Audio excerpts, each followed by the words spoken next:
At my daughter's wedding, her husband introduced me to his wealthy parents, saying, "This is the annoying beggar we have to put up with." Everyone laughed, enjoying the humiliation, but the contrast between my modest appearance and reality was revealed when his mother exclaimed, "Aren't you the mysterious billionaire who bought our company?" You won't believe what happened next. Before we continue, please subscribe to the channel and write in the comments what time it is where you are now. The front door burst open with such force that my reading glasses nearly slipped off my nose. Emily practically flew into the living room, her teacher's cardigan askew, cheeks flushed pink from the March evening air. "Dad, I'm engaged. Justin proposed." She thrust her left hand toward me, a modest diamond catching the warm glow of my table lamp. The ring trembled slightly. Her excitement was that intense. I set down my newspaper, the evening crossword forgotten, and rose from my worn leather chair. "Emily, sweetheart!" I pulled her into an embrace, feeling her practically vibrate with joy. "When did this happen?" "Tonight. Right after school, he picked me up and drove to Miller Park. He got down on one knee right by the old oak tree where we had our first picnic." Her words tumbled over each other. "Dad, I'm so happy I could burst." I held her at arm's length, studying her radiant face. 28 years old, and she still looked like the little girl who used to bring me dandelions from the backyard. Catherine's eyes, Catherine's smile. "Show me his picture," I said, settling back into my chair as Emily fumbled for her phone. She scrolled through her screen, fingers dancing across the glass. "Here, this is from his Facebook. Isn't he handsome?" I adjusted my glasses and took the phone. The young man staring back at me had perfectly styled brown hair, a confident smile, and wore what looked like an expensive suit. But it wasn't his appearance that made my stomach clench. It was the name beneath the photo, Justin Whitmore. My weathered hands tightened around the phone. The Whitmores. I knew that family name all too well from my business dealings, though Emily had no idea about my corporate empire. To her, I was just Dad, a retired nobody living on Social Security in a modest two-story house. "Emily," I began carefully, my voice losing its earlier warmth, "are you sure about your choice? This family?" Her smile faltered. "What do you mean?" I stared at the screen, memories flooding back. The Whitmore corruption scandal 3 years ago. Their son's drunk driving incident that mysteriously disappeared from court records. Margaret Whitmore's affair with her business partner that destroyed 2 marriages. The Whitmores have a reputation in this town. Business ethics, personal behavior. There have been scandals. Emily snatched the phone from my hands, her expression shifting from confusion to hurt. "How can you say that without even knowing him?" "Sweetheart, I'm just concerned." "Concerned about what? That someone actually wants to marry your daughter?" Her voice rose, something I'd rarely heard in our 28 years together. "Justin loves me, Dad. He chose me, a simple elementary school teacher, over all the wealthy women his mother keeps throwing at him." I stood again, reaching toward her. "That's not what I meant." "Then what did you mean?" She stepped back, clutching the phone to her chest like a shield. "You looked at one picture and decided he's not good enough? You don't know him at all." The hurt in her voice cut deeper than any business rival's betrayal ever had. But the investigative reports I'd read about the Whitmore family painted a disturbing picture of privilege without accountability, wealth without morals. "Emily, please, sit down. Let's talk about this rationally." "Rationally?" She laughed, but there was no humor in it. "You want to talk rationally about love? About the first man who's ever looked at me like I'm precious?"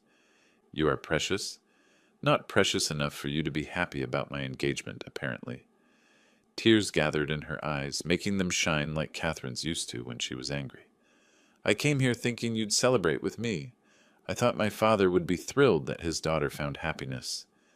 I watched helplessly as she grabbed her purse from the coffee table, her movements sharp with wounded anger. Every instinct screamed at me to apologize, to take back my words, but the business reports haunted me. The Whitmores destroyed everything they touched. "Emily, wait." "No, Dad. I thought you'd be happy for me, but you only know how to ruin everything." Her footsteps echoed toward the front door, each one feeling like a nail in the coffin of our relationship.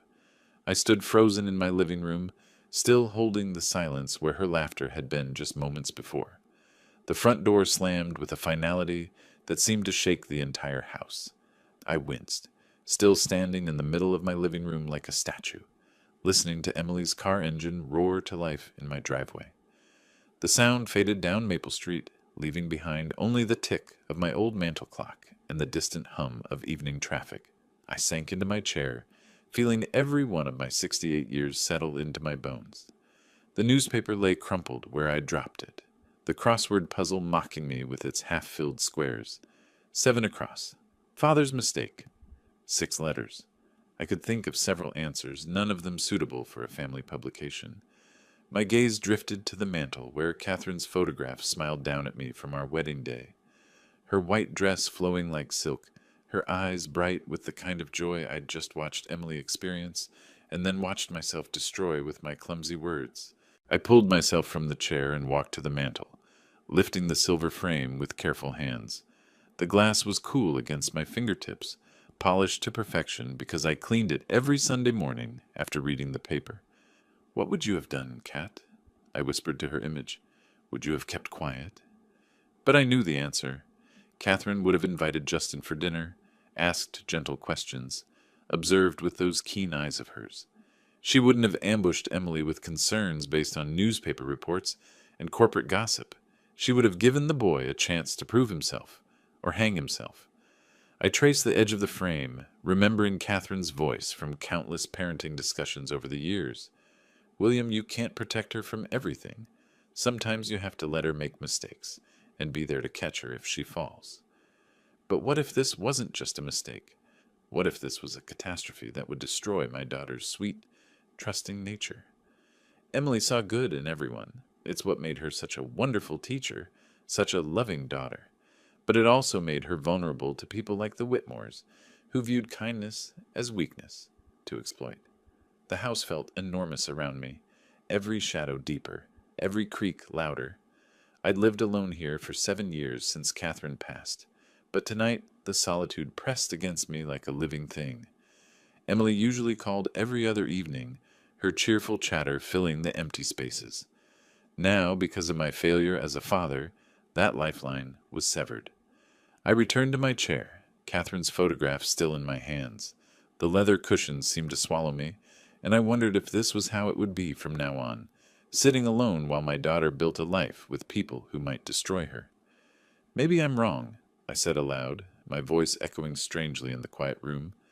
"Maybe Justin Whitmore is different from his family. Maybe love really can change people." But 30 years of business dealings had taught me that people rarely strayed far from their roots. The Whitmores were users, manipulators, destroyers of anything that didn't serve their immediate interests. And Emily, with her teacher's salary and generous heart, had nothing they could want except, unless Justin genuinely loved her, unless he was the exception to his family's pattern. I studied Catherine's face in the photograph, searching for guidance in those familiar features. She'd always been the wise one, the patient one. I was the protector, the provider, the one who worried about dangers she never even considered. "I spoke from fear, didn't I?" I asked her image. "Not from love." The clock chimed 9 times, each note hanging in the air before fading into silence. Emily was probably at Justin's apartment by now, crying on his shoulder about her terrible father. He'd comfort her, tell her he understood, maybe even suggest they skip family dinners in the future. Anything to drive a wedge between us. Or maybe he'd encourage her to reconcile with me, prove he was bigger than my suspicions. I needed to know which kind of man my daughter was marrying. I needed to give him a chance to show his true character, not as Emily's fiancé, but as himself, when he thought no one important was watching. My fingers drummed against the arm of my chair as a plan began forming. It was risky, maybe even foolish, but it might be the only way to protect Emily without losing her forever. I reached for the cordless phone on the side table, Emily's number programmed into the speed dial. My thumb hovered over the button. One call could start the process of healing between us, or it could make everything worse, but doing nothing would definitely make everything worse. Morning sunlight streamed through my checkered kitchen curtains, casting geometric patterns across the small dining table where I sat, nursing my 3rd cup of coffee. The newspaper lay folded beside my elbow, untouched.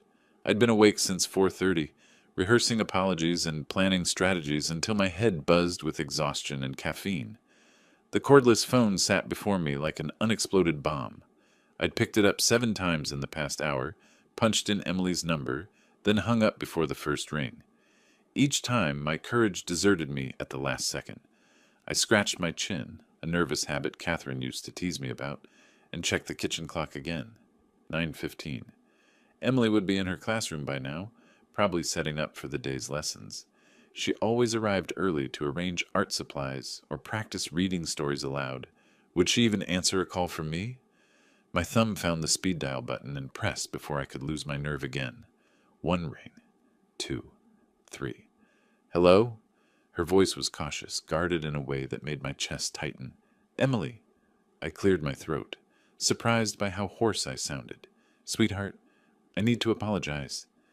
Silence stretched between us, filled only by the distant chatter of children in her classroom background. Dad? The wariness softened slightly. I have to start teaching in 10 minutes. Then I'll be quick. I was wrong last night. Not about my concerns, but about how I expressed them. You deserved celebration, not interrogation. I heard her chair squeak. She was leaning back, probably closing her eyes the way she did when processing difficult emotions. You hurt me, Dad. Deeply. I know, and I'm sorry. I stood, began pacing the small kitchen. Emily, I want to make this right. Will you and Justin come for dinner this weekend? I'd like to get to know him properly. The silence stretched so long, I wondered if the call had dropped. Really? Her voice brightened, hope creeping in despite her caution. You'll invite us for dinner? Yes, Saturday night, if that works for you both. I'll cook pot roast. Remember how your mother used to make it? Oh, Dad. I could hear tears in her voice now, but good ones. Relief and forgiveness mixing together. I was so afraid we'd ruined everything. Never, sweetheart. You're my daughter, my only family. I paused by the window, watching a neighbor walk his dog down the sidewalk. Just one condition about dinner. What? I chose my words carefully, knowing this was the crucial moment. Don't tell Justin about my business affairs. Let him know me simply as your father, an ordinary man who wants to meet his daughter's fiancé. Your business affairs? Confusion colored her tone. Dad, what business affairs? You're retired. Perfect. Emily truly had no idea about my corporate empire, my billions in assets, my influence across 3 states. To her, I was exactly what I appeared to be, a modest retiree living on Social Security. I just mean, I prefer to keep my financial situation private until I know someone better. Old habits, you understand. That's kind of strange, Dad. But if it's important to you, it is very important. Okay. She laughed, and the sound was like sunlight breaking through storm clouds. I'm sure Justin will love you. He's wonderful with older people. He volunteers at the nursing home every month. My eyebrows rose. That detail hadn't appeared in any of the reports I'd read about him. Interesting. That sounds very charitable of him. He is charitable and kind and funny. Dad, once you get to know him, you'll see why I fell in love with him. I hoped she was right, for both our sakes. Where would you like to meet? I could make reservations somewhere nice. Actually, could we eat here? At your house? Emily's voice grew warm with memory. I'd love to see Justin in the place where I grew up. And your pot roast is so much better than any restaurant. Of course. Saturday at 6? Perfect. Oh, Dad, thank you. This means everything to me. After she hung up, I remained in the kitchen, phone still pressed to my ear, listening to the dial tone. Phase 1 of my plan was complete. Saturday night, I would meet Justin Whitmore, not as William Stone, billionaire businessman, but as Emily's ordinary father. I walked to my bedroom and opened the closet, scanning my clothes with new eyes. Most of my wardrobe consisted of expensive suits and Italian leather shoes, the armor of a successful executive. But buried in the back were older items, faded jeans, simple button-down shirts, a cardigan Catherine had knitted me 15 years ago. For Saturday night, I needed to look the part of a man living on a modest pension, a man whose approval might be nice to have but wasn't necessary for success, a man whose daughter's happiness was his only leverage. I pulled out the cardigan, holding it up to the light. It smelled faintly of Catherine's perfume. Even after all these years, she would have understood my plan, I thought. She would have seen the wisdom in testing a man's character when he believed himself unobserved by anyone who mattered. Justin Whitmore was about to meet Emily's father, but which version of himself would he choose to reveal? I folded the cardigan carefully and placed it on my bed. Saturday couldn't come soon enough. 2 outfits lay spread across my bed, like competing versions of myself. On the left, a charcoal wool suit, Italian leather shoes, and my platinum Rolex, the armor of William Stone, billionaire. On the right, faded jeans with a small tear near the pocket, a threadbare button-down shirt missing its top button, and scuffed work boots I'd owned for 15 years. I picked up the expensive watch first, feeling its familiar weight against my palm. $20,000 of Swiss precision, gifted to myself after my first $1 million deal. Tonight, it would stay locked away. Walking to my bedroom safe, hidden behind Catherine's landscape painting, I punched in the code. The heavy door swung open, revealing stacks of documents, jewelry, and investment portfolios worth more than most people earned in a lifetime. I placed the Rolex inside next to Catherine's diamond necklace and closed the safe with a soft click. "Let's see what kind of person you really are, Justin Whitmore," I murmured to my reflection. The worn clothing felt strange against my skin. The cotton shirt, softened by countless washings, hung loose around my shoulders. These were the clothes I wore for yard work, for fixing the kitchen sink, for moments when no one important was watching. Tonight, they would be my disguise. I studied myself in the dresser mirror, running fingers through my gray hair to make it less polished. The man staring back looked every inch the struggling retiree. Weathered hands, tired eyes, clothes that spoke of careful budgeting and hard choices. Perfect. My reflection reminded me of my own father in his later years, proud but worn down by financial struggles. The irony wasn't lost on me. I'd built an empire to avoid his fate. Yet here I was, deliberately mimicking it. Catherine's photograph watched from the nightstand. I touched the frame gently. "You always said character reveals itself under pressure, Cat. Tonight, I'll create that pressure." From my wallet, I removed all but $20 in cash, tucking the credit cards into the safe beside my watch. A man on Social Security wouldn't carry platinum cards or thick rolls of bills. Every detail mattered. My closet held 2 sets of car keys. The Mercedes and BMW keys went into the safe's drawer. I selected the keys to my 10-year-old Toyota Camry. Reliable, invisible, unremarkable. The kind of car a retired man would drive until it died. In the garage, I paused between my vehicles. The luxury cars sat covered by tarps, hidden from Emily's view for years. She believed I owned only the Camry, that I'd sold my good car after Catherine's medical bills. Another carefully constructed lie to protect my secret. The Camry's interior smelled like old coffee and worn vinyl. I adjusted the rearview mirror, catching another glimpse of my transformed appearance. Even I had trouble recognizing the billionaire beneath this ordinary exterior. The drive to Bella Vista took 15 minutes through Bloomington's quiet streets. I'd chosen this restaurant carefully, nice enough to make Emily happy, modest enough to fit my cover story. Not the kind of place Justin Whitmore would normally frequent, but exactly where a teacher would take her retired father for a special dinner. I parked near the back of the lot, avoiding the spaces closest to the entrance. Wealthy men expected convenient parking. Poor men took what they could get. Through the restaurant's windows, I spotted Emily's distinctive red hair. She sat across from a young man in what looked like an expensive suit, his posture radiating confidence and privilege. Justin Whitmore, in the flesh. My hands tightened on the steering wheel. This was it, the moment of truth. Everything I'd learned about the Whitmores from corporate reports would either be confirmed or disproven by the next few hours. I checked my appearance one final time in the mirror, practiced my tired smile, and stepped out of the Camry. The evening air carried the scent of approaching rain. Walking toward the restaurant entrance, I felt the weight of deception settle around me like a cloak. For the next few hours, I wouldn't be William Stone, business magnate. I would be Emily's ordinary father, a man whose approval meant nothing to ambitious young men from wealthy families. The glass door reflected my transformed image as I reached for the handle. Inside, Emily waved excitedly from their corner table, her face bright with anticipation. Justin looked up from his phone, and I watched his eyes assess me from head to toe in the span of a heartbeat. "Dad!" Emily bounced up from her chair, her enthusiasm lighting up the corner of Bella Vista's dining room. "You made it!" She hugged me tightly, and I caught the faint scent of her lavender perfume, the same one Catherine used to wear. Over her shoulder, I watched Justin rise slowly from his seat, his expression carefully neutral as he took in my appearance. "Emily, darling," I kissed her forehead, then turned to face the young man who wanted to marry my daughter.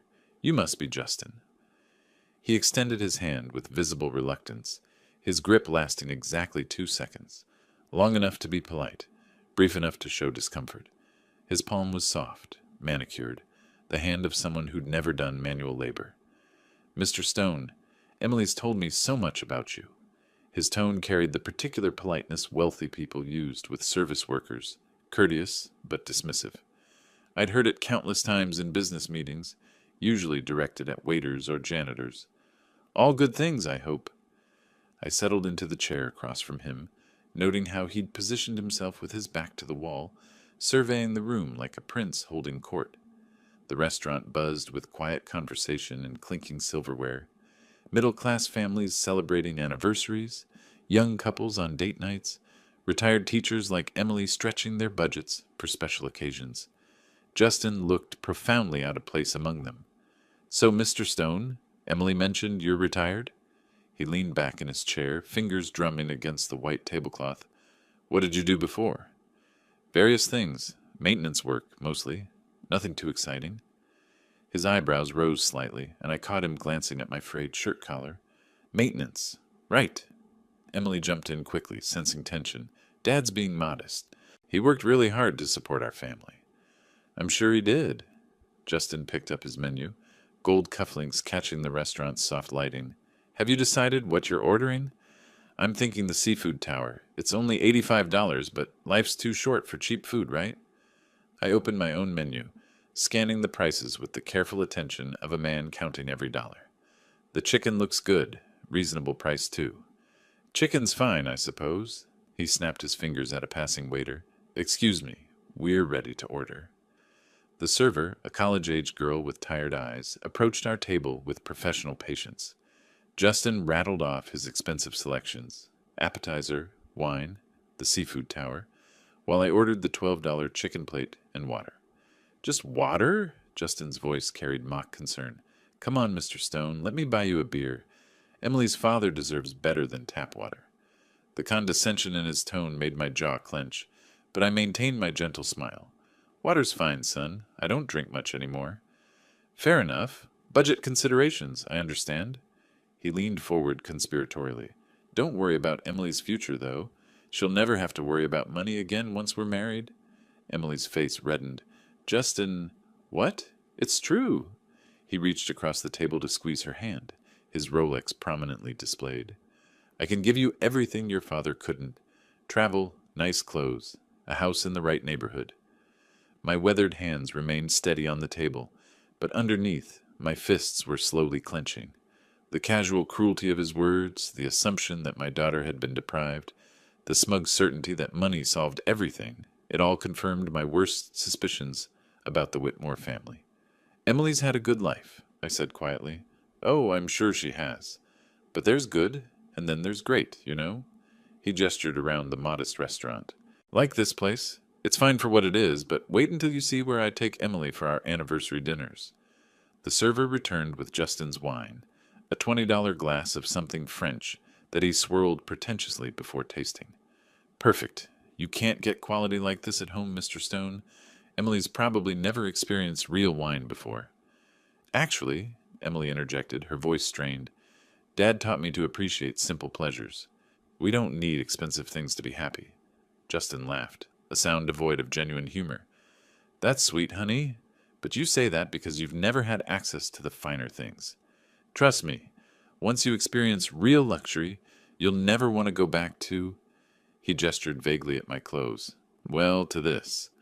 I took a slow sip of water, using the moment to study this young man who claimed to love my daughter. Everything about him screamed entitlement, from his perfectly styled hair to his Italian leather shoes. But it wasn't his wealth that bothered me. It was his assumption that money made him superior to everyone around him. Tell me about your work, Justin, I said, keeping my voice level. Work? He laughed again. Well, I'm technically in the family business, but honestly, it runs itself. My real passion is travel. I just got back from Monaco last month. Amazing place, though I doubt you've been. Emily shifted uncomfortably in her seat. Justin enjoys exploring different cultures. Cultures, casinos, yacht clubs, all the same thing, really. He pulled out his phone, scrolling through what appeared to be vacation photos. Look at this view from my hotel balcony. 2,000 a night, but worth every penny. I watched Emily's face grow more troubled as Justin continued his boastful monologue. This wasn't the loving, humble man she'd described. This was exactly what I'd feared. A spoiled child who viewed my daughter as another acquisition. The food arrived, and Justin's seafood tower dominated our small table like a monument to excess. He dove in enthusiastically, lobster juice dripping down his chin as he continued talking about his various indulgences. My chicken was perfectly adequate, though I found myself losing appetite as the evening progressed. Each word from Justin's mouth confirmed what I'd suspected about his character, but seeing Emily's growing discomfort made the victory feel hollow. You know what, Mr. Stone?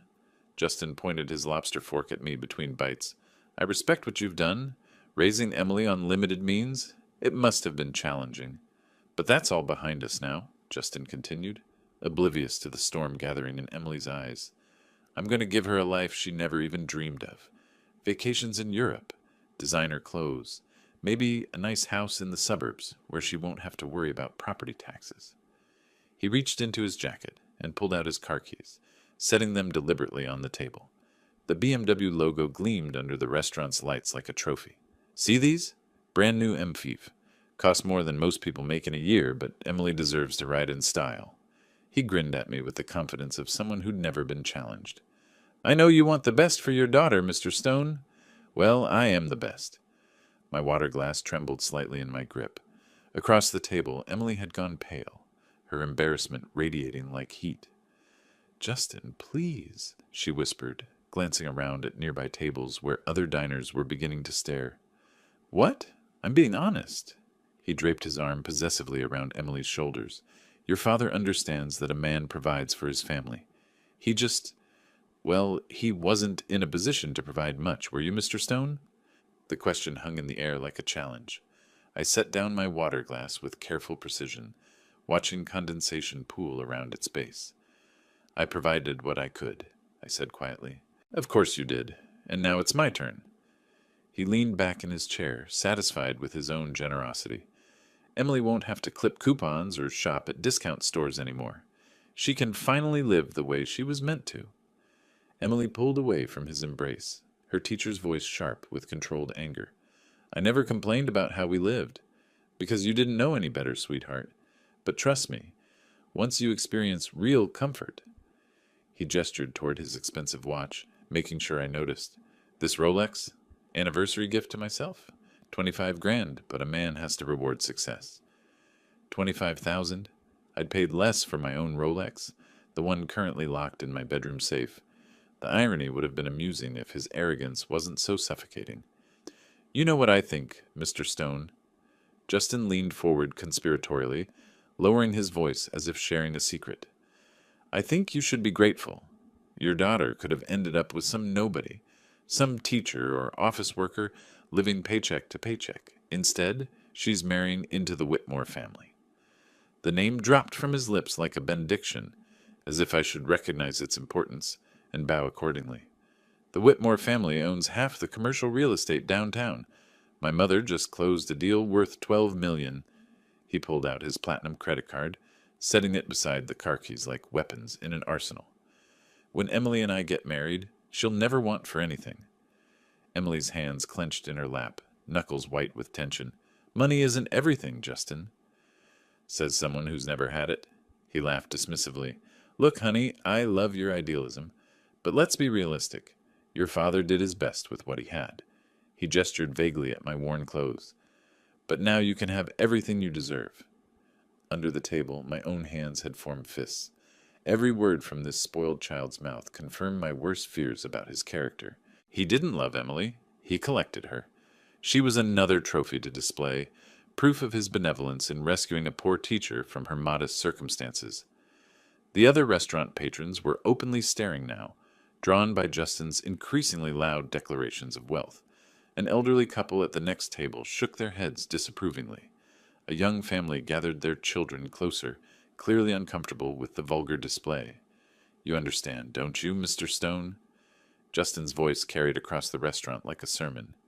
"Emily's beauty, her kindness. She deserves better than struggling to make ends meet. I can give her the world."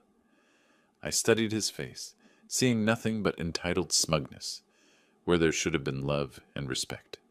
This wasn't a man discussing his future wife. This was a collector showing off his latest acquisition. "I need to leave now," I said quietly, pushing back from the table. Justin's fork paused halfway to his mouth, confusion flickering across his features. "Leave? But we haven't finished dinner." "I have." I stood slowly, maintaining the careful dignity of a man with little left but his pride.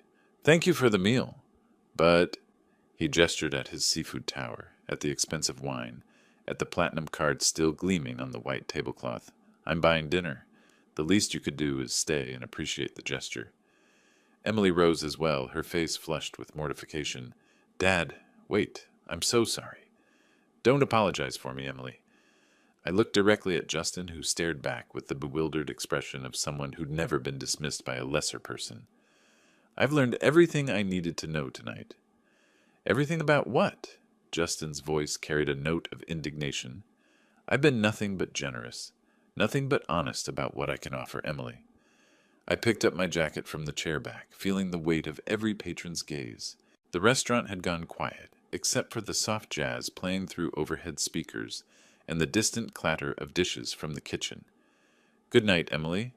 "Good night, Justin." I walked toward the exit with measured steps, neither hurrying nor looking back.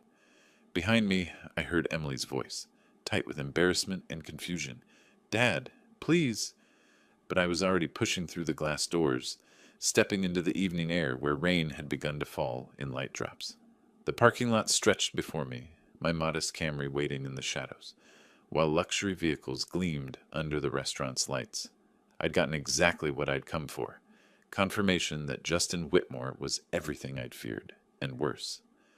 The key turned in my front door lock with a familiar click, and I stepped into the darkness of my modest home.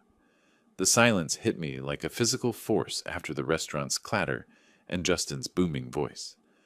Only the distant hum of my refrigerator and the tick of Catherine's old mantel clock filled the space. I hung my coat on the wooden peg by the door, the same peg I'd used for 15 years. My fingers fumbled with the light switch, and warm yellow light flooded the living room. Everything looked exactly as I'd left it hours ago, yet somehow the space felt different, smaller, more honest than the performance I'd just endured. The threadbare shirt clung to my shoulders with uncomfortable dampness. I needed to change, to shed this costume of poverty I'd worn like armor. Climbing the stairs to my bedroom, each step creaked with the weight of what I'd learned about my daughter's future husband. In my bedroom, I peeled off the worn clothes and folded them carefully. They'd served their purpose, revealed Justin's true nature with surgical precision. I pulled on comfortable pajamas and my old robe, the one Catherine had given me for our 20th anniversary. The kitchen called to me. I filled my electric kettle, the mundane task of making tea offering a familiar ritual to calm my churning thoughts. While water heated, I stared out the window at Maple Street's quiet evening tableau. Porch lights glowed like warm beacons. Families settled into their evening routines, completely unaware of the drama that had unfolded at Bella Vista. Steam rose from my cup as I carried the chamomile tea to my reading chair. The leather had molded to my body over the years, supporting me through countless evenings of solitude. Tonight, it felt like a confessional booth. "Emily is an adult," I whispered to the empty room. "Maybe she sees something in him that I missed." But even as I spoke the words, I knew they were false comfort. Justin Whitmore had revealed himself completely tonight, his arrogance, his casual cruelty, his view of my daughter as a trophy to be acquired, rather than a partner to be cherished. Catherine's photograph watched me from the mantel, her wedding smile frozen in silver-framed eternity. I rose and brought it back to my chair, holding her image in my weathered hands. "What would you do, Kat? How do you protect someone who doesn't want protection?" Her silence felt heavier than usual. In life, Catherine would have found some gentle way to guide Emily toward the truth.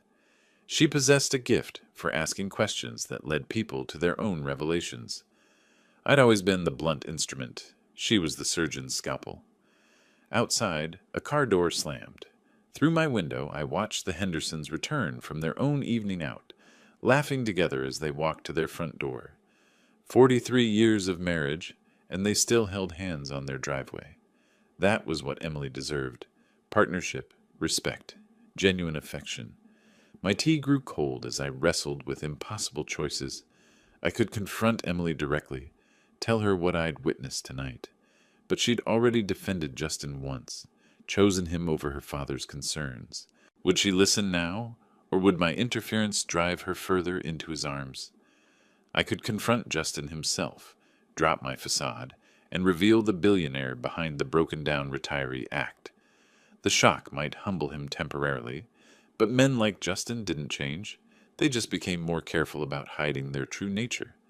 Or I could stay silent, watch my beloved daughter marry a man who would slowly chip away at her confidence, her joy, her beautiful spirit. Stand by while Justin Whitmore transformed my bright, generous Emily into another trophy wife, isolated from her modest roots and dependent on his largesse. The clock chimed 11 times. Hours had passed since I'd left the restaurant, and I was no closer to a solution. Catherine's face smiled up at me from the photograph, eternally young and wise. "She has to learn for herself, doesn't she?" I asked her image. "If I interfere, she'll never forgive me. If I don't—" The sentence hung unfinished in the quiet room. Through my window, the Henderson house had gone dark, except for a single upstairs light. They were probably reading in bed together, sharing the comfortable intimacy of a lifetime partnership. I pressed my lips to Catherine's photograph, tasting glass and longing. Help her find her way, love. Help her see what I can't show her. Rising from my chair, I carried the frame back to its place of honor on the mantel. The decision crystallized as I set it down. I would not interfere. Emily had chosen her path, and I would trust in her intelligence and strength to recognize the truth when it became undeniable. But watching from the sidelines while my daughter walked into what I feared would be years of subtle emotional abuse would be the hardest thing I'd ever done. 5 months passed like a slow-moving storm. Spring melted into summer. Summer faded to early autumn. And through it all, wedding preparations consumed Emily's life. I kept my promise to myself. No interference, no warnings, no attempts to change her mind. But watching my daughter plan her future with Justin Whitmore felt like watching someone unknowingly walk toward quicksand. The wedding invitation arrived in August, an elaborate affair with gold embossing and heavy cardstock that probably cost more than some people's monthly grocery bill. It sat now on my bedroom dresser like an elegant death warrant, catching September's early morning light. Dawn had broken over Bloomington an hour ago, but I'd been awake since 4, staring at the ceiling and dreading this day. Emily's wedding day. What should have been pure joy for any father instead felt like watching a beloved ship sail toward hidden rocks.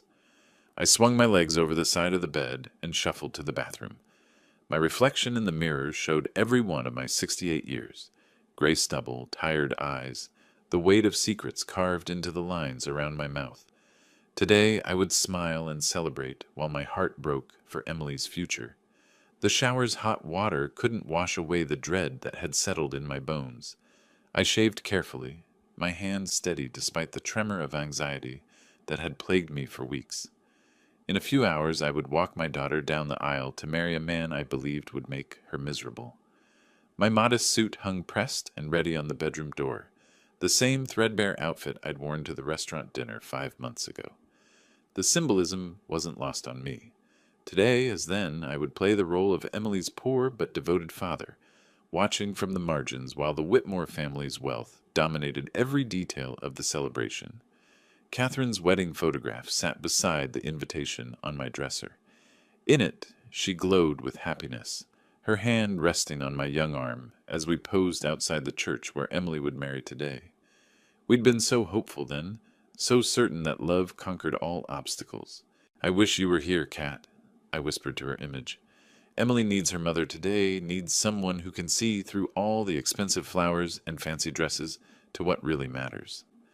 I picked up the simple wedding gift I'd wrapped for Emily, a modest jewelry box containing her grandmother's pearl necklace. Nothing elaborate, nothing that would reveal the fortune I could have spent on her special day. Just a meaningful token from a father who appeared to have little to give but love. The irony cut deep.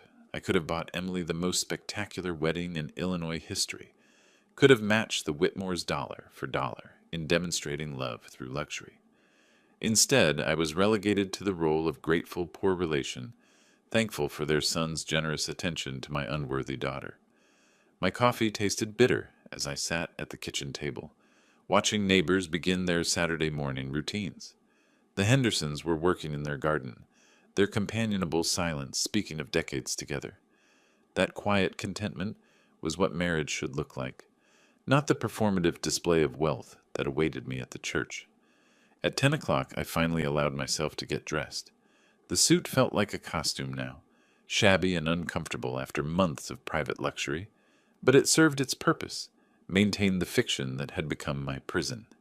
Keys to the modest Camry sat on the kitchen counter, next to the keys to my Mercedes and BMW. Even on his daughter's wedding day, William Stone, the billionaire, would remain hidden, while William Stone, the retiree, played his assigned role. The drive to St. Mark's Episcopal Church took 12 minutes through Bloomington's familiar streets. I'd driven this route countless times over the years, to Christmas services with Catherine, to Emily's school plays, to community events that marked the rhythm of ordinary life. Today felt like the end of something precious, and the beginning of something I couldn't control. Emily had chosen this church because it was beautiful, but not ostentatious, sacred, but not intimidating. She'd wanted her wedding to reflect her values: simplicity, meaning over display, love as the central focus rather than wealth. How ironic that Justin's family had turned even this modest venue into a showcase of their financial power. I parked between a Mercedes and a BMW, my Camry looking appropriately humble among the luxury vehicles. Through the church's stained glass windows, I could see elaborate floral arrangements that probably cost more than most people's cars. Taking a deep breath, I checked my appearance one final time in the rearview mirror. The man looking back appeared exactly as he should, proud but overwhelmed by circumstances beyond his control, grateful for his daughter's good fortune even if he couldn't contribute to its grandeur. Emily needed me to be strong today, to smile and celebrate and play the part she believed was my reality. I would not fail her, even as my heart broke for the future I feared awaited her. The church bells began to chime, calling the faithful to witness. I squared my shoulders and walked toward the building that would host what I prayed wouldn't be the biggest mistake of my daughter's life. St. Mark's Episcopal Church had been transformed into something from a luxury magazine spread. White roses and lilies cascaded from every pew end, their perfume almost overwhelming in the afternoon warmth. Crystal chandeliers caught the light streaming through stained glass windows, casting rainbow patterns across marble floors that probably cost more to decorate than I supposedly earned in a year. My Camry looked painfully out of place in the parking lot, filled with Mercedes, BMWs, and Tesla vehicles. I walked through the ornate entrance, conscious of every creak in my worn dress shoes, every loose thread in my outdated suit jacket. "Mr. Stone?" Emily's voice rang out across the church vestibule, bright with nervous excitement. She practically floated toward me in her wedding dress, a vision of ivory silk and Belgian lace that flowed around her like liquid moonlight. "Sweetheart, you look absolutely radiant." I embraced her carefully, mindful of her elaborate hairstyle and the photographer hovering nearby with his expensive camera. "I'm so nervous, Dad. My hands won't stop shaking." She held up trembling fingers adorned with manicured nails and temporary jewelry. "Is that normal?" "Perfectly normal." I took her hands in my weathered ones, feeling the familiar weight of responsibility and love. "Your mother was the same way on our wedding day. Couldn't hold her bouquet steady during the ceremony." Around us, the Whitmore family's guests filled the church with expensive perfume and casual displays of wealth. Women in designer dresses air-kissed acquaintances, while men in custom suits discussed business deals and golf handicaps. I recognized several faces from newspaper society pages, people who moved in circles so far above my supposed station that they looked through me like I was invisible. "There's my beautiful bride," Justin's voice boomed across the vestibule as he approached, resplendent in what I estimated was a $5,000 tuxedo. His smile faltered slightly when he noticed me standing beside Emily. "Hello, Mr. Stone. I see you found something appropriate to wear after all." The insult was delivered with Justin's trademark smile, designed to sound like a compliment to anyone not listening carefully. Emily's cheeks flushed pink. Whether from embarrassment or anger, I couldn't tell. "He looks handsome," she said quietly, her teacher's diplomacy smoothing over the tension. "Of course he does. Nothing wrong with vintage fashion." Justin's laugh carried no warmth as he adjusted his platinum cufflinks. "The photographer wants some family photos before the ceremony starts. Emily, your side first, then mine when my parents arrive." I stood patiently while the photographer arranged us in various poses, conscious of how my modest appearance would contrast with the elaborate setting in every image. Emily glowed with happiness beside me, seemingly unaware of her groom's continued subtle jabs. "Could you step back just a bit, Mr. Stone?" the photographer asked politely. "The lighting is better if you're slightly behind the bride." Even the professional wedding photographer understood the visual hierarchy being established. I was the supporting player in this expensive production, grateful to be included, but careful not to upstage the real stars. The church gradually filled with guests, a clear division between Emily's modest teacher friends and family on the left side, and Justin's wealthy social circle on the right. The contrast was stark. Affordable department store dresses versus designer gowns, rented tuxedos versus custom tailoring, public school teachers versus investment bankers and real estate moguls. "Dad, it's time." Emily squeezed my arm as the wedding march began to play on what sounded like a very expensive sound system. We walked slowly down the aisle together, Emily's train rustling against marble floors, while guests rose in respectful silence. I felt the weight of every gaze, the speculation about this ordinary man who'd somehow produced such a lovely daughter. At the altar, Justin waited with his groomsmen, all young men who looked like they'd stepped from a country club directory. His smile was confident, proprietorial, the expression of someone claiming a prize he'd won through superior breeding and financial advantage.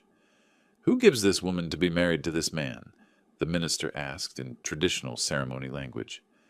"I do," I replied, my voice steady despite the turmoil in my chest.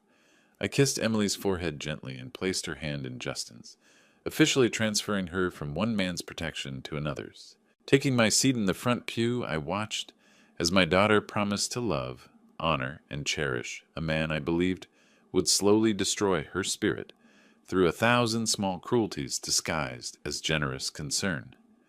The ceremony proceeded with expensive elegance, professional musicians, imported flowers, a minister who'd clearly performed many society weddings. Every detail shouted wealth and status, overwhelming Emily's simple desires with Whitmore family tradition. "You may kiss the bride," the minister announced, and Justin claimed Emily with theatrical passion, dipping her backward while the photographer captured the moment for posterity. The recessional music swelled as the new Mr. and Mrs. Whitmore walked back down the aisle, Emily radiant with joy, Justin triumphant in his acquisition. Guests erupted in applause and shower of rose petals that probably cost more than most people's monthly car payment. At the reception entrance, Justin leaned close to me as we waited for the photographer to organize family portraits. "Hope you brought your appetite, Mr. Stone. This dinner costs more per plate than you probably spend on groceries in a month." His whispered words were delivered with a smile for the cameras, but the message was clear. Remember your place in this new family hierarchy. "Actually," a familiar voice called from across the reception area, "we're still waiting for my parents' flight to arrive. They should be here within the hour." Margaret and Robert Whitmore, the power couple behind the family fortune. I'd read about them in business journals for years, though they had no idea their new son-in-law's father-in-law was anything more than Emily's devoted but impoverished parent. Soon, very soon, that would change. Ladies and gentlemen, the wedding coordinator's voice rang across the banquet hall like a bell. Mr. and Mrs. Robert Whitmore have finally arrived from their European flight. Conversations paused mid-sentence as heads turned toward the grand entrance. I felt the shift in the room's energy, the way wealthy people gathered around even wealthier people, like moths to flame. From my modest seat at table 12, I had a perfect view of the doorway. They entered like royalty making a state visit. Margaret Whitmore, resplendent in what I estimated was a $10,000 designer gown, swept into the banquet hall with the confidence of someone who'd never doubted her place in the world. Diamonds glittered at her throat and wrists, real ones, not the cubic zirconia most people wore to weddings. Beside her, Robert Whitmore commanded attention in his perfectly tailored tuxedo. His platinum cufflinks caught the crystal chandelier, light as he surveyed the room with the practiced eye of a man accustomed to evaluating investments. Even from across the hall, I could see the expensive Swiss watch adorning his wrist. "Mom! Dad!" Justin practically bounced across the polished floor, his earlier smugness replaced by excitement at finally showing off for his parents. "You made it! I was starting to worry the plane got delayed again." Margaret embraced her son with the careful precision of someone protecting expensive makeup and elaborate hair. "Darling, we wouldn't miss your special day. The flight from Monaco was dreadful, but we're here now." "How's married life treating you?" Robert clapped Justin on the shoulder, his businessman's smile automatic and practiced. "Incredible, Dad. Emily's perfect. Everything I wanted in a wife." Justin's grin was triumphant as he gestured toward the bridal table where Emily sat radiant in her wedding gown. "Come on, let me introduce you to everyone." I watched this family reunion with the detached interest of someone observing actors in a play. Soon, very soon, the performance would take an unexpected turn. First, though, Justin's voice carried that familiar note of superiority, "let me introduce you to that annoying beggar we're forced to tolerate." Several nearby guests gasped audibly. Even by Justin's standards, the introduction was shockingly crude. A woman at the neighboring table actually dropped her fork, the silver clattering against fine china. Margaret's eyebrows rose in surprise at her son's language, but she followed his gesture toward my table with polite curiosity. Robert looked mildly embarrassed by the public rudeness, glancing around at the other guests who were now staring openly. "Justin," Margaret's voice carried the sharp authority of a woman who'd spent decades in boardrooms. "That's hardly appropriate." "Oh, it's fine, Mom. He's used to it by now. Aren't you, Mr. Stone?" All three Whitmores approached my table, Justin leading with confident steps, while his parents followed with the measured pace of people accustomed to making grand entrances. I remained seated, my weathered hands folded on the white tablecloth, watching Margaret's face as she drew closer. Her businessman's eyes studied me with the automatic assessment wealthy people made of everyone they met, calculating net worth, social position, potential usefulness. But as she stepped within speaking distance, something shifted in her expression. A slight frown creased her perfectly made-up forehead. Her head tilted slightly, like a bird hearing an unusual sound. Those sharp eyes that had negotiated million-dollar deals and spotted opportunities others missed, narrowed with concentration. "Excuse me," she said, her voice losing its social polish and taking on the focused tone she probably used in business meetings. "But haven't we met before?" The question hung in the air like smoke from an extinguished candle. Around our table, conversations quieted as other guests sensed something significant happening. Justin's confident smile wavered slightly, though he couldn't yet understand why. I met Margaret's gaze steadily, my expression remaining carefully neutral. "I doubt it, ma'am. I'm sure I would remember meeting someone as distinguished as yourself." But Margaret Whitmore hadn't built a business empire by accepting surface answers. Her frown deepened as she studied my features with the intensity of someone solving a particularly challenging puzzle. I could practically see the gears turning in her sharp mind, sifting through faces from countless business meetings, social events, and professional encounters. "No," she said slowly, her voice dropping to barely above a whisper. "No, I'm certain we've met. Recently, actually. Your face is very familiar." Justin laughed nervously, clearly uncomfortable with his mother's intense focus on the man he'd just publicly insulted. Mom, trust me, you haven't met him. He's nobody, just Emily's father. Margaret barely heard her son's words. Her business-trained memory was working now, sorting through recent encounters, discarding the irrelevant, focusing on the significant. Her hand moved unconsciously to her throat, fingers touching her diamond necklace as she concentrated. Then her eyes widened. Margaret's hand flew to her mouth, her diamond ring catching the chandelier's light as recognition dawned like sunrise across her face. The color drained from her cheeks beneath perfectly applied makeup. "Oh my goodness," she breathed, her voice barely audible above the gentle clink of crystal glasses and silverware. Aren't you that mysterious billionaire who bought our entire company last year?" The question hit the banquet hall like a thunderclap. Conversation stopped mid-sentence. Forks paused halfway to mouths. The string quartet in the corner played on, oblivious to the drama unfolding, their gentle melodies suddenly seeming absurdly inappropriate. I looked directly into Margaret's shocked eyes, my voice calm and steady. "Yes, Margaret, that was me." Justin's crystal wineglass slipped from his fingers like it had been greased. The sound of expensive crystals shattering against marble floor echoed through the suddenly silent hall, shards scattering across polished stone like fallen stars. "What?" Justin's voice cracked like a teenager's. No, that's impossible. You're nobody. You live in that tiny house. You drive that piece of junk car. You wear clothes from thrift stores. Yes," I finished quietly, rising from my chair with deliberate dignity. "I've heard your observations about my appearance many times over the past few months, Justin." Robert Whitmore stood frozen beside his wife, his businessman's mind racing to process the implications. His son had spent months publicly insulting the mysterious buyer, who now controlled their family's financial future. The color drained from his face as the full magnitude of the disaster became clear. Around us, wedding guests pulled out phones, frantically searching for information about William Stone. The lucky ones with business connections would find articles about the reclusive billionaire who'd made headlines for his anonymous corporate acquisitions. Others would discover social media posts about the mysterious buyer, who'd purchased 3 major Illinois companies in the past 18 months. But you can't be," Justin stammered, his expensive wedding attire suddenly seeming like a costume he'd borrowed. "You're poor. You eat at cheap restaurants. You asked for water instead of wine." "I asked for water because I don't drink alcohol at family dinners," I replied calmly. "And I chose modest restaurants because I wanted to observe your character when you thought no one important was watching."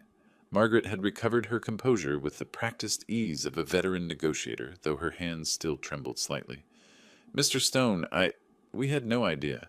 If you'd known, you would have treated me differently?" I asked, my voice carrying the weight of months of accumulated insults.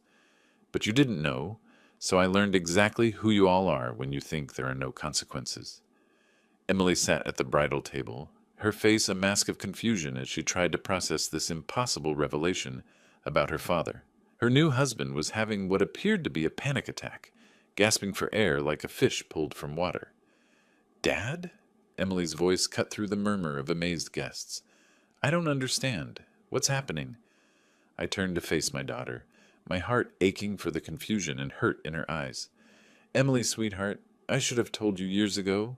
I've been hiding my business success because I wanted you to love me for who I am, not what I own."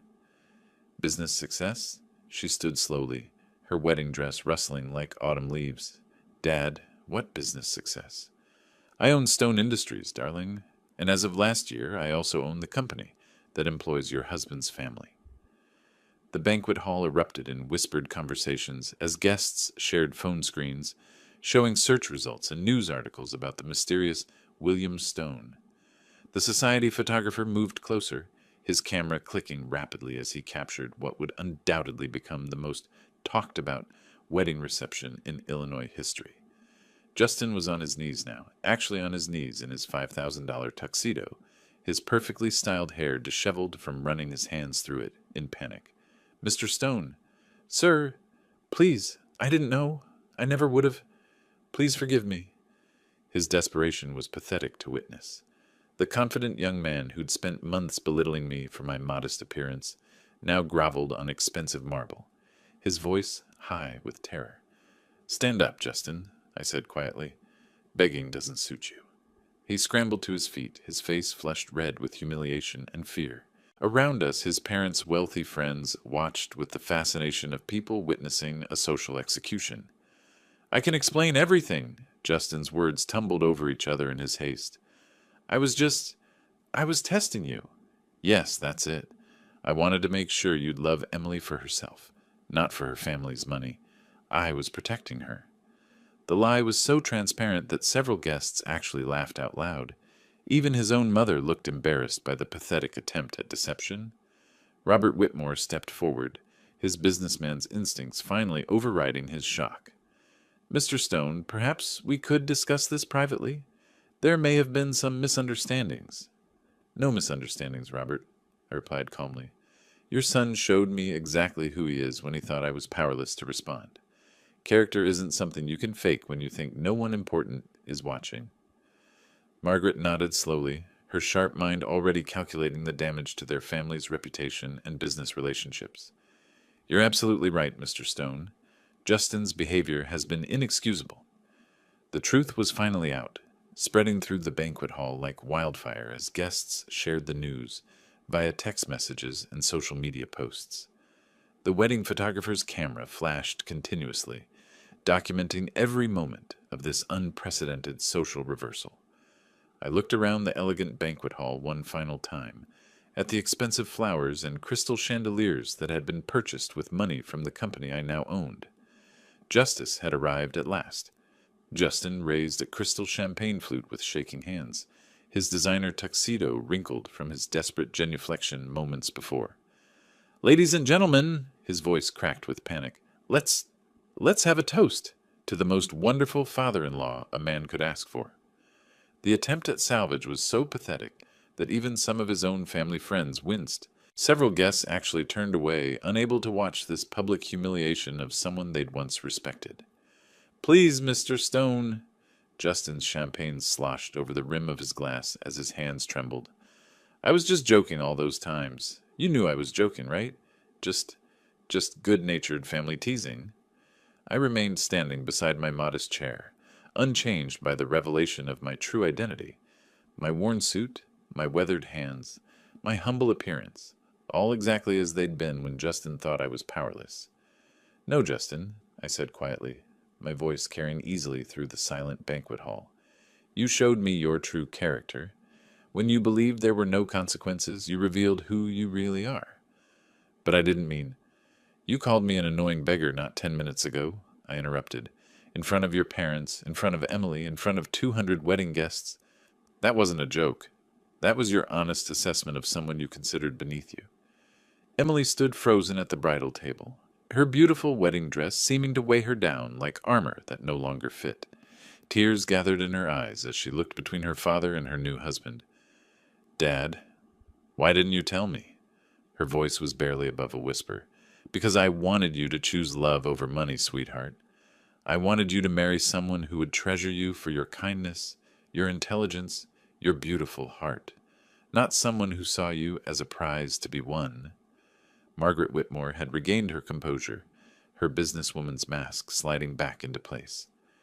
"Mr. Stone, on behalf of our family, I sincerely apologize for Justin's behavior. It's been inexcusable." "Apologize to yourselves," I replied. "You raised him to believe that wealth makes him superior to others. Tonight, he learned that assumption can be dangerous." Justin dropped to his knees again, this time clutching at my worn pants leg like a drowning man grasping for driftwood. "Please, I'll do anything. I'll change. I swear I'll be different." "You're 30 years old, Justin. If you haven't learned respect and humility by now, you never will."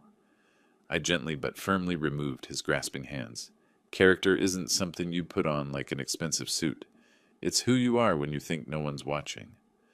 The banquet hall had become a theater, with 200 guests witnessing the most dramatic reversal of fortune they'd ever seen. Phone cameras captured every moment as Justin Whitmore, heir to a real estate empire, groveled before the modest man he'd spent months insulting. "Emily, I said, turning to face my daughter across the polished marble floor. You're an adult. You've made your choice, and I respect that. But I won't tolerate disrespect, regardless of family relationships. Dad, please don't leave. Emily took a hesitant step forward, her train rustling behind her. We can work this out. Justin will apologize properly, won't you, Justin? Her new husband nodded frantically from his position on the floor. Yes, yes, I'll do whatever you want. Please, just give me another chance. I looked down at Justin's desperate face, seeing nothing there but fear of consequences rather than genuine remorse. He wasn't sorry for his cruelty. He was sorry he'd been caught being cruel to someone with power. Some mistakes can't be undone with apologies, I said quietly. You spent months showing me who you really are, Justin. Money doesn't change character. It reveals it. Walking slowly toward the banquet hall's exit, I felt the weight of 200 gazes following my progress. The string quartet had stopped playing, their instruments silent, as everyone watched this unprecedented drama unfold. Mr. Stone, wait! Robert Whitmore called out, his business instincts overriding his embarrassment. Surely we can discuss this like reasonable men. There are contracts to consider, business relationships. The contracts will be honored, I replied without turning around. I've never broken a business agreement, and I won't start now, but I won't pretend to respect people who've shown me their true nature. Behind me, Justin's voice rose to a wail. You can't do this. Emily, tell him he can't do this. We're family now. I paused at the ballroom's threshold, my hand resting on the ornate doorframe. The cool evening air drifted in from the corridor, carrying the scent of freedom from pretense. Emily, I called back to my daughter, you know where I live. You know I love you. But I won't watch my child be married to someone who thinks cruelty is acceptable entertainment. The grand doors closed behind me with a soft whisper, cutting off the sound of Justin's continued pleas and the excited chatter of wedding guests who'd just witnessed the most dramatic social reversal of their lives. Outside, the September evening was crisp and clear. Stars sparkled overhead like scattered diamonds, indifferent to the human drama that had just unfolded beneath them. My modest Camry waited in the parking lot among the luxury vehicles, looking exactly as humble and unremarkable as when I'd arrived. I climbed into the worn driver's seat and sat quietly for a moment, feeling the weight of decades of secrecy lifting from my shoulders. No more pretending to be poor. No more accepting insults from spoiled children who confused wealth with worth. The engine turned over with its familiar, reliable rumble. As I drove away from the wedding reception, I caught a glimpse in my rearview mirror of the elegant banquet hall, glowing with warm light, where my daughter was learning that her father had been someone entirely different than she'd believed, and her new husband was discovering that actions have consequences. Justice, I reflected, sometimes arrives fashionably late to the party. If you like this story, please like this video, subscribe to the channel, and share your impressions of this story in the comments. To listen to the next story, click on the box on the left. Thank you for watching.